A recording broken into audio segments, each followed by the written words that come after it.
மனசு ரொம்ப கஷ்டமா இருக்கு. விஜயகாந்த் அவர்கள் அசாத்தியமான ஒரு மன உறுதி உள்ள மனிதர். எப்படியோ அந்த உடல்நலத்தில் ஒரு தேறிட்டு வந்துடுவாருன்னு சொல்லிட்டு எல்லாரும் நினைச்சோம். ஆனால் சமீபத்தில் நடந்த அவங்க தேமுதிக அந்த பொதுக்குழுவில் அவர் பார்க்கும்போது எனக்கு கொஞ்சம் நம்பிக்கை கம்மியாயிடுச்சு.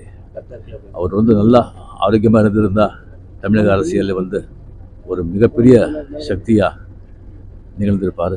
தமிழ் மக்களுக்கு நிறைய நல்லது பண்ணியிருப்பார். அந்த பாக்கியத்தை தமிழ் மக்கள் இருந்திருக்கோம். அவங்க ஆத்மா சாந்தி அடையட்டும்.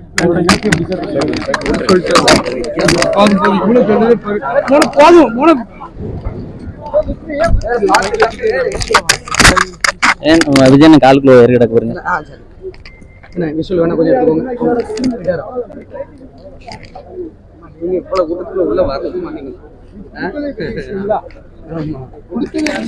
இது கொடுத்ததே பெரிய விஷயம்.